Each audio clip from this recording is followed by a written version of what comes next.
Hello, it's Panther Lake Day. The embargoes have dropped on Intel's brand new processor architecture, and we've got our hands on it, and we're going to talk about it. So yeah, I'm Dave from PC Gamer. And I'm Andy, also from PC Gamer. Yeah, it's a PC Gamer two for one deal. Dual header. Look at that, yeah.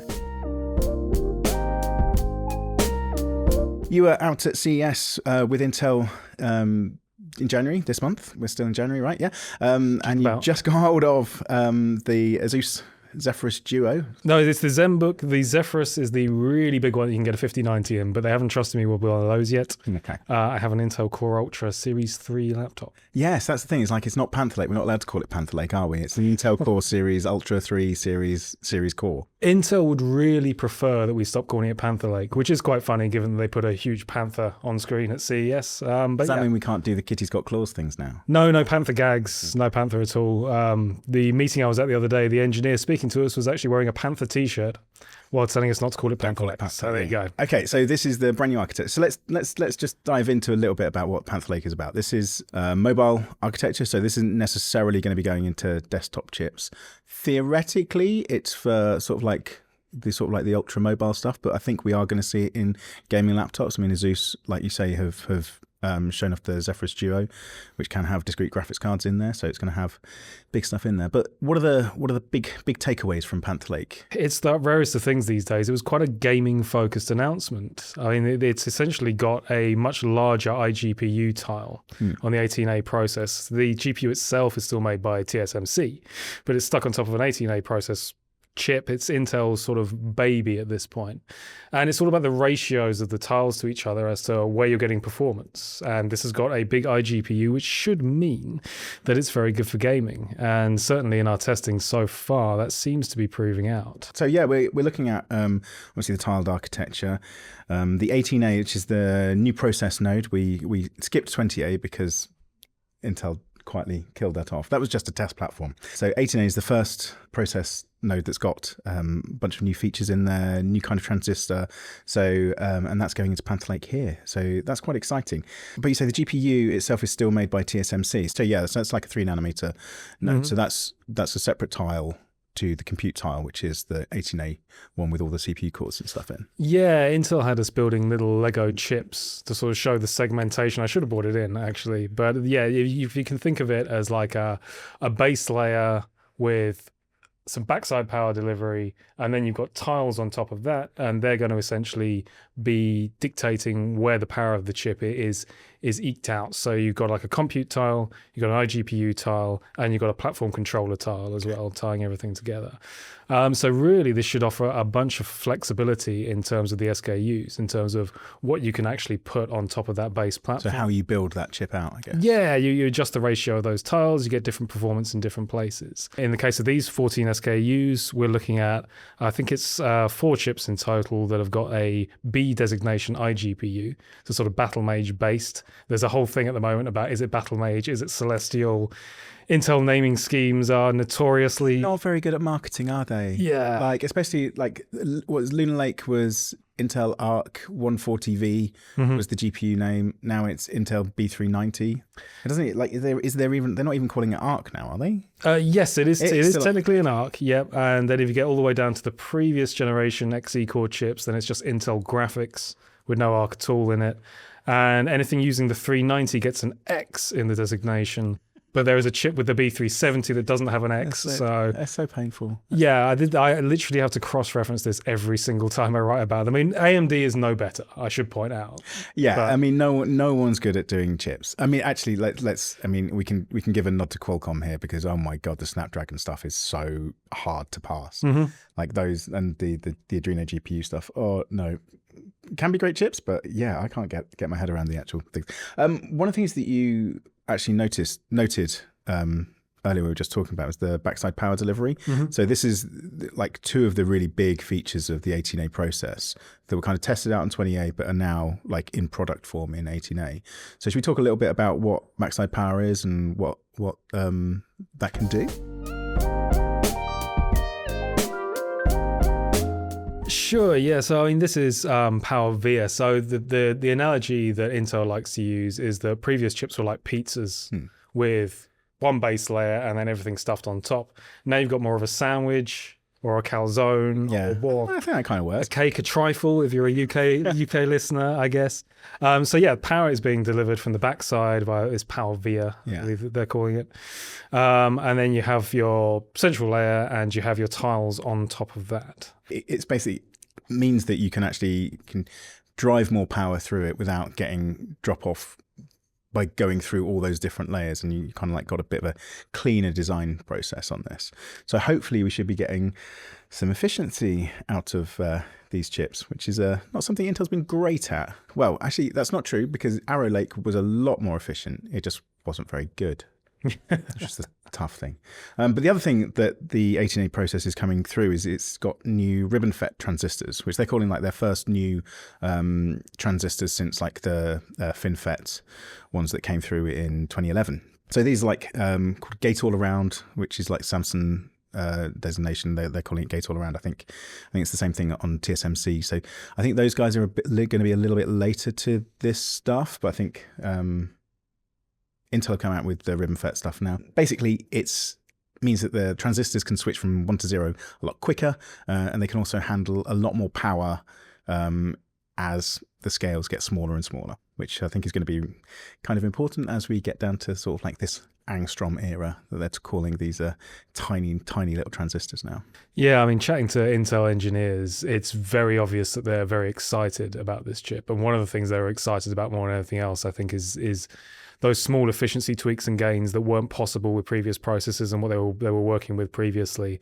Now they've got something that, you can sort of feel a vibe about it. It was an Intel that felt strong and confident, and that was quite nice. Because that was the interesting thing. Like we were talking about this before. Like it's the interesting thing that's come out of CES, that Intel felt like a big winner coming out of CES, because Nvidia didn't really have anything like big to talk about last year. They had their graphics cards, didn't have any graphics cards this year because like the Super Series has been sort of indefinitely delayed, and they kind of just had DLSS 4.5 and some 6x frame gen that was still not really ready for prime time. And then AMD had just some barely iterative chips coming through, so nobody was super excited about what the other guys were showing off. But Intel came out with this, as you say, quite a gaming focused announcement, which felt quite like strong. Yeah, I mean, it couldn't have been better timing for them. It seems to come at a time when AMD's mobile chips aren't looking particularly exciting. Gorgon Point, I don't think anybody was jumping up and down about it's just rebrand, isn't it? It's just like it's got a new sticker on it. The Z2 Go as well, which I know was a previous release to CES, but as handheld chips go, it's just not looking like something that feels maybe futuristic, that feels like we're moving into a new generation of chips. Yeah, I think that's the thing. Intel had something to show off that actually felt like, oh man, this could mean thin and light, DGPU-less gaming laptops that really can perform. Well, let's talk about this. You've got this machine in front of you here. So this is the Zenbook DUO. This is not a gaming laptop, but you've had it for a few days now. Like we're shooting this just before embargo, so we still haven't done full benchmarking suite on this. But you've had enough time with it to play, and you've got some really impressive results out of it, haven't you? Yeah, I'm halfway through my benchmarking with it at the moment, and there's still a lot of testing yet to go. But 64 frames a second, Cyberpunk 2077, 1080p, medium settings, no upscaling. That's the thing, isn't it? It's like completely native performance out of it. You're getting 60 FPS from a thin and light laptop. Like granted, like this is it's going to be an expensive laptop. This isn't a cheap boy. It does have a party trick as well. I feel like I should show off the party trick, the because ordinarily when you get given one of these, it's like a default machine. Asus has gone a little bit wild with this, because you can take the keyboard off, and with the help of a handy kickstand, and I will try not to bash the microphone, we can. So that's pretty sweet. Do that with it. And these are both OLED displays as well. So you're paying for two OLEDs. Yeah. This will not be cheap. It's not going to be cheap. It's like over $2,000, isn't it? $2,500, something like that. Something like that. So we're going to be getting like two OLEDs, two 14-inch OLEDs, two touchscreen OLEDs with. I was actually really impressed with how good that magnetic keyboard is, because I thought it would be pretty horrible and flaky, but actually it's really nice, and it doesn't weigh. It's a very difficult thing to show off on camera, weight, but it doesn't weigh anything at all. The interesting thing is here we're talking about a thin and light laptop, which isn't a gaming laptop that can genuinely game. We've talked about like, oh yeah, you can do 1080p gaming at low on integrated graphics with something like the 890M, and even with sort of like Lunar Lake from the last generation. But this is the first time you're actually seeing like proper native, like 60 FPS gaming, medium settings is pretty damn good. I think the thing is as well, if you're realistically looking to game on one of these machines, you're going to be using upscaling, and you're probably going to be taking advantage of XeSS frame generation as well. So the raw raster performance underneath is actually good enough. The latency shouldn't be too much of an issue as long as you don't go mad with the setting. I mean, you're looking for sort of like a minimum 60 FPS for frame gen anyway, for it to not feel like a ghosty sort of like floaty experience. We're getting that on here. Like I think it's genuinely really, really impressive what they've created on this thing. It's also not just this. There are 3 versions of the iGPU out there. So there's like the 4 Xe core one, but there are also 2 other ones, aren't there? Yes. There's the 4 Xe core. This is where the model numbers get confusing as well. That's just the Intel 4 Xe core, which is just Intel graphics, which is a name that means nothing, but not like any of them do. There is the Arc B390, which is the big one, the Arc B370, which is the 10 Xe3 core chip, and then maybe another. It might be 3. Yeah, I think those are the 2 like proper decent graphics ones. I think that's going to be really interesting because historically, Intel's just put their highest end GPU into their highest end chips, and then they just kind of price themselves out of the market essentially. If you look down the stack, there's like a Core Ultra 5 with the B370 in there, which is the 10 Xe cores, which is still going to be like a good like 25% faster than Lunar Lake, probably at a more efficient level as well. Like that's potentially quite a tasty chip that's likely to go into like the more affordable laptops. So you're going to be getting really good gaming performance from theoretically pretty well priced machines, not RAM apocalypse stuff notwithstanding. Yeah, I mean pricing this year is a big contentious point, isn't it? But in theory, technically. In theory. But like you said, I mean there's a couple of sweet spots as well. That Core Ultra 5 chip you were mentioning, that's the 338H, which has got the S12 core chip and the 10 Xe3 cores. There's also the Core Ultra X7 368H, which is a 16-core chip, 4 performance, 8 efficient, and however many have I got left? 4 low power efficient. And it's still got the B390 12 Xe3 cores. So those 2, just reading the SKUs alone, those 2 stand out as probably where you want to be. Yeah, I think that's the thing. It's like that chip is going to be pointlessly expensive in a lot of cases, but I think there's going to be some rather tasty ones. It's also going to be really interesting, like when these do get dropped into machines with discrete graphics as well, because we're genuinely at a point where mobile gaming is actually doable on gaming laptops now, not just on thin and light machines. Like you've got gaming laptops that you can use a discrete GPU when you're plugged in at home and you can get the full power and all of that. But then you're now getting integrated graphics chips that you can use out and about on the train, like when you're on a plane, whatever, away from a battery, from a plug, and get really good game performance and battery life as well. And I think that's a really potent combination. Yeah, I'm actually in the middle of battery life testing this very machine today, and as of this very moment, and this is halfway through the day, I have. Well, it reckons I've got 9 hours remaining. I'll be very, very surprised if I have 9 hours left. I'll do some gaming with it on the train on the way home. But yeah, this is like that might tank it. 2:00 in the afternoon. Like Andy's been on the go since like 8:00 this morning. So that's a pretty decent. Pretty good. There is also like another chip which Intel haven't necessarily announced, and that's their oft-rumoured handheld chip. So what were they saying about that? The word that I've been told repeatedly is soon. And also, I have noticed the odd shared look as well. I think there's a little bit of a delay, a little bit of a hold up. That's just my speculation on that one. I don't have any inside info. Yeah, they mentioned it at the Core Ultra Series 3 announcement. They said we'll talk about a handheld soon. I've been to engineering meetings since. They've said soon, so presumably soon. Soon, yeah, soon. For Lunar Lake and Meteor Lake, they had decent iGPUs in, and we saw those in like thin and light laptops. We saw them in one handheld, like the MSI Claw, had both of those in, and I think we saw it in some 1X player like hybrid tablet type things as well. But they were just the standard chips. They weren't designed for handheld gaming. They weren't designed for these little machines that demand efficiency.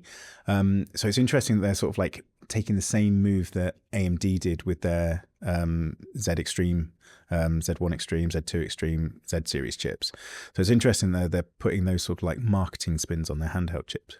There are rumors about what these are going to be, so we're just because of the marketing and names, I'm going to have to refer to this. So it's rumored to be the Intel Core G3 Extreme, because then it's one better than a Z2 Extreme. Gotcha. I was wondering where the G came from. Yeah, I don't know what the G is. Like gaming? G for graphics. Grr. Yeah. Grr. This is Panther. Yeah. Grr. No, it's not. It won't be, It's no. not a Panther. But yeah, so that's apparently going to be the full 12 XE cores in the G3 Extreme. Again, these are all rumors. This hasn't been a confirmed specs thing. So this is like the rumored specs for these. So 12 XE cores in this G3 Extreme, but with a reduction in clock speed. So apparently they're going to be, the GPU might end up being called like a B380.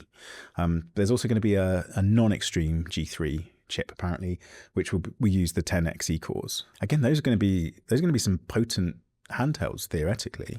Yeah, I mean, one would assume, and obviously depending on what power limits they're being fed, and yeah, there's a few ifs, buts, and maybes. But if I was a handheld manufacturer right now, I would be just looking at these chips, and presumably manufacturers have had a hands-on with these many moons ago at this point. Yeah, you'd hope. You have to be tempted with this sort of performance compared to the competition.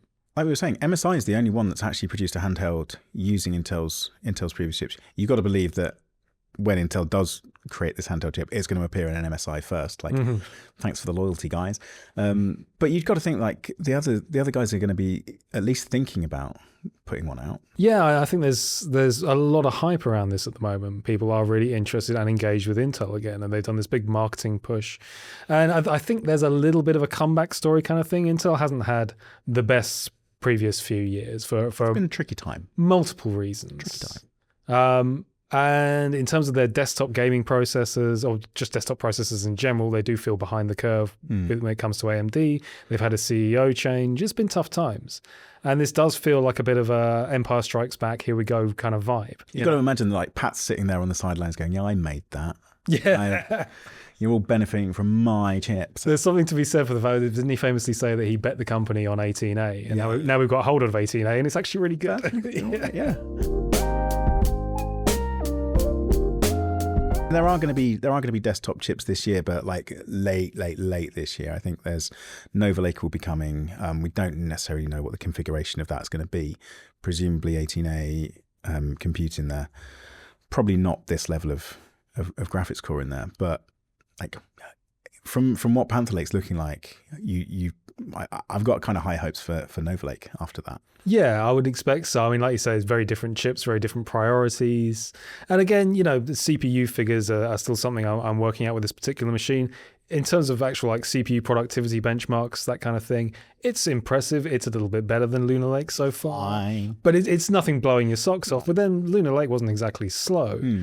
So what they can do with Arrow Lake, well, it'll be interesting to see. I mean, I think that's the interesting thing. Is like CPU performance is kind of like it's kind of there. Like we got a ton of cores in these laptops. Like there was a time where like 8 cores was like absolutely peak for a productivity laptop. And now we're looking at these sort of like low end core chips coming through with like 16 cores, and those are the low end ones. And then you have the higher ones. I think it's really interesting. How are you feeling about Panther Lake now? So how are you feeling about, like, you've had this time with the laptop. What's your sort of take on it right now? I went in a little bit cynical, I have to admit, but that's not like you. Yeah, well, it is my job, essentially, to be cynical. But the word that I keep having to write around in everything that I'm putting together with this stuff, the word I keep having to write around is impressed. And that is my overall sentiment, to be honest. And I like to think I'm reasonably hard to impress. But when we're seeing these sort of performance figures coming back, and now I've got the chip in hand, it's working well. Drivers so far have actually been pretty good. That used to be a problem with like any Intel GPU based stuff. Haven't really had any major issues. That's interesting. Have they said anything about their driver stack? Like, what are they doing anything different with it? Yeah, I asked that very question actually, and they're basically putting a lot more time into Q&A. And they're also reaching out to more developers directly and earlier within the dev process to make sure that they're at the same table as AMD and NVIDIA when those engine driver interface discussions are being had.